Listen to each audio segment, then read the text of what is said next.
example written on the side with those people in a box. And if we start with the small image here, which is a 6 by 8, and we blow it up to an 8 by 10. Well, that doesn't matter. We end up with then a source image that's 4 by 5, and then we just make the target image 4 by 5, right? Right. So it's not that one is, because this, the little one is not the source image. It's the bigger one that's the source image after we've done the cropping. Is that? No, that's the target image. No, that's the source. No, that's the source image that goes into the system. Then we create the target image. No. Yeah. Well, this is before it goes in. If the source image is, say, an 8 by 10, right? What the formula does is it tells you how to scan it so that you arrive at the right target image. Blow up. So if you look, if you go down through, it says, and by the way, if you follow the program says, and the right scan density for this is this many pixels per inch. And that will produce you a digital image which has the magnification factor and the... That's the next step, but I think I know the answer to this. But in this example, which of these two things is considered the source image? The source image is the 8 by 6. The target is the 8 by 10. We have to define that, guys. Okay, well, hold on, because we've got... Then let me just follow this math, and I just want to understand why I'm wrong here. In the source image, then, we have an aspect ratio of 3 to 4. Yep. Okay, on an 8 by 6. So it's a portrait. It's a landscape. Oh, okay. It's a landscape. So it's... So this is a picture of my kid So it's 6 by 8. on the beach, but I want to frame it in a portrait frame, so I'm gonna go in and I'm gonna crop the edges, right? Turn it into an 8 by and blow it up. Where do you crop it? I'm gonna crop it on the scanning program. Let's say I got a print image. I'm gonna throw it on the scanner. All right. I'm gonna throw this on the scanner. I'm gonna crop the edges off. Blow it up to an 8 by 10. You don't do that on the scanner. You don't blow it up on a scanner. Okay. Well, let's say then you blow it up on a photograph. Let's say I blow it up then before I scan it. Right. And then I crop it. I end up with an 8 by 10, which is an aspect ratio of 4 to 5. Right. It's not a portrait. It's not a portrait. Right. 4 by 5. Right. 4 by 5. 5 by 4. It puts 5 by 4. 5 by 4. Exactly. Right. I did that backwards. 5 by 4. So now I've got an aspect ratio of 1.25. Right. I've got a 3/4 aspect ratio for my what you're calling my source image. No, you got. Well, I don't know anything about that. All I know about is this. This is the source image. That's why I asked you which one was the source. This ends up being the source. That is the source. What is this one? I don't know. I just previous the original picture he but I don't know anything about that. Why? Because what you put in the scanner, the system considers to be the source image. Although there is a step here. Well, this is what he's putting in the scanner. There is. No, but there is a potential step here that's not a part then. Because then the enlarged image is the source image. Right. Because if there's a step before digitizing that says we can take an image of any size, create the ultimate source image from that in, let's say, any dimension you'd like, via cropping and enlarging. And then we will end up with what we are calling in these formulas a source image. But we don't talk about this. I don't know if it's important, but it's a step that confuses me. Finding it's not important. It's not important to his formula, but what I'm wondering is if it's important to our process. Well, it's definitely a part of the process. Well, no. If you go back through, you understand this. Right. What your controllables are, what your scan density is, what your aspect ratio is, how you fit it into the viewing window, what your target size is, and if you know all of that, you can determine the trade-off between your ultimate source, whatever that be. I know nothing about that, and what you put in the system. I recognize that. Yeah. I'm one step before that whole process, and now I'm taking ourselves outside of the math, saying, and then we can table this, and you guys can talk about it later. You've just told told me that this lower image is the source image. Right. Yet it's not what the client gave me. The client gave me this picture. Greg Manning gave me a baseball card with a whole bunch of header information and said, take the header out. Give me just the picture of Newell Lowell, or whatever his name was. Just the picture. And so I don't know if we want to include anywhere, if it's important, the step that is our editing of an original image before it becomes what we're calling a source image. That's all. Well, and let's leave it there for right now.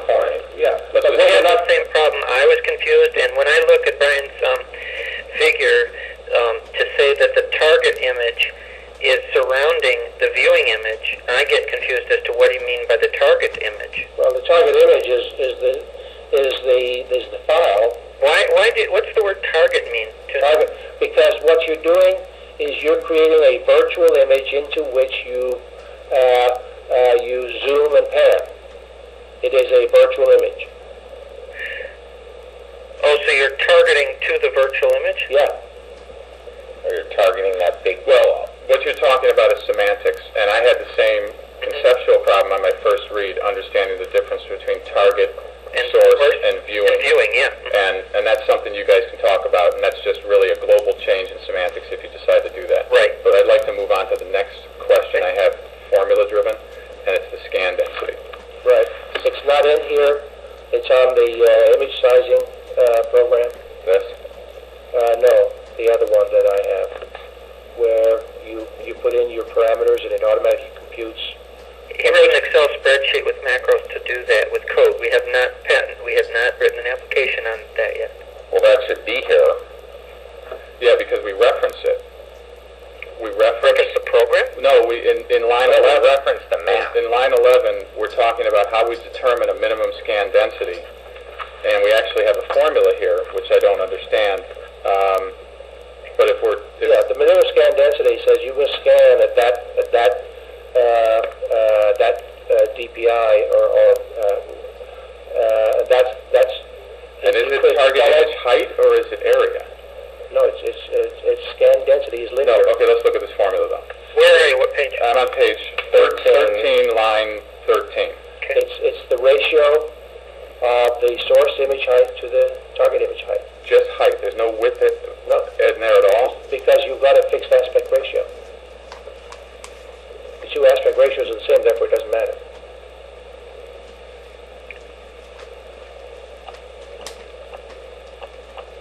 And if you try to use area, it's a square function.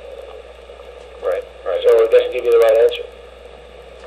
And does this end up giving us the dots per inch result? Yeah.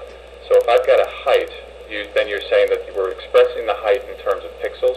It can be either in inches or in pixels. Typically it's in inches because when you want your scan density is when you're scanning.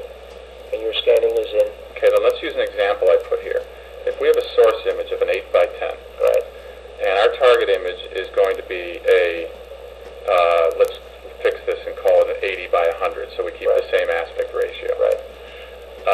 We then end up with an MSD of the height, which would be 80. Your target is going to be in pixels.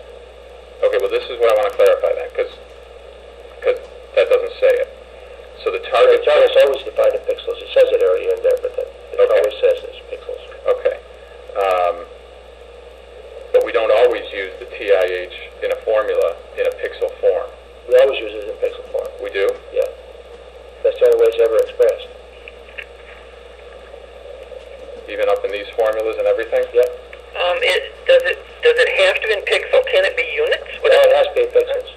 Huh? It has to be in pixels. And the viewing image width is always in pixels? Yeah.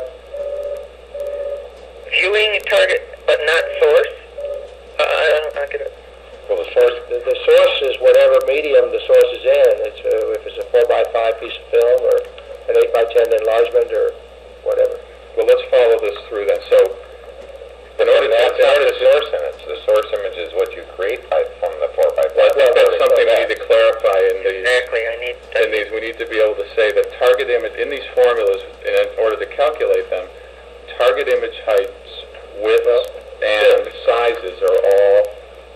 Viewing window width in pixels, height in pixels. Okay, it wasn't on this one. Okay. Okay. Source image, generally in inches. I mean, I laid it all out. Okay, all right, it wasn't in this one. So, but let's just look at this for a second. What would the number of pixels be on something like this if I got 80 inches by 100 inches? What would 80 inches be in pixels? That's probably around 8,000. 8,000. So we got 8,000 pixels divided by the height of the source image is 8. So we have a scan density of 1,000. Right. Okay, that works fine. Okay, example 1. Let's go to example 1. None of your assumptions for example 1 have changed from this sheet to the next, Brian? Right. Okay. Are we doing example 1 on page 13, beginning on line 17? Are there changes, Brian? Perhaps. We're going to go through it. I'll look at it and see. They should be. Why don't we just go to the example 1 in your new? Okay. Unless it's the verbiage that he's having a problem. It's not verbiage.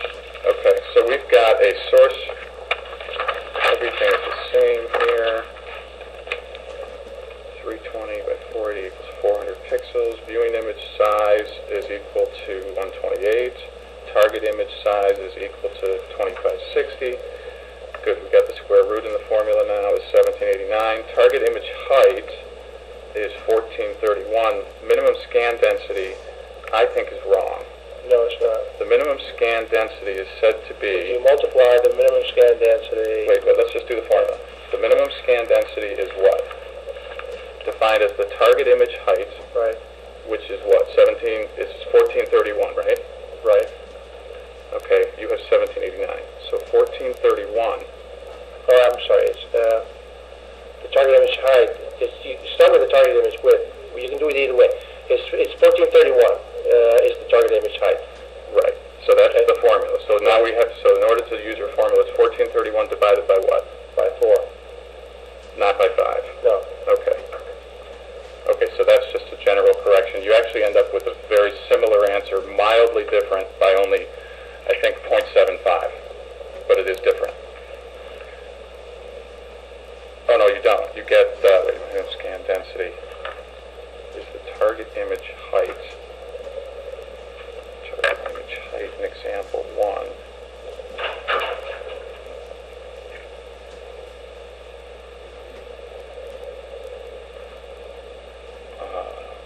Calculator. Yeah.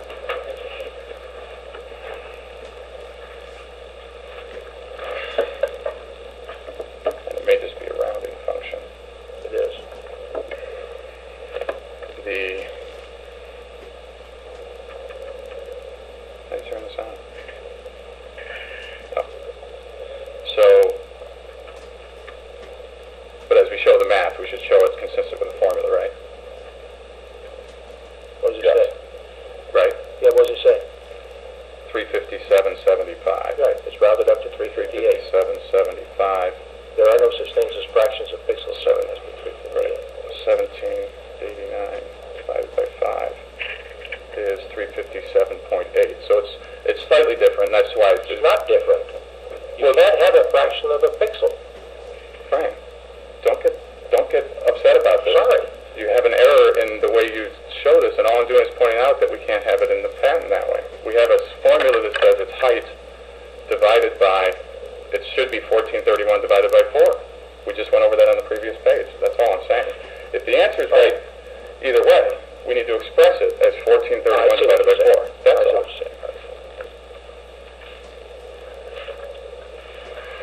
Okay. Do you have that, Doug? No. Okay. I'm still trying to figure. Okay, look on his new sheet. Yep. The only correction to his new sheet on page 1 is the second to the last line. The minimum scan density equals 1431 divided by 4 equals 358.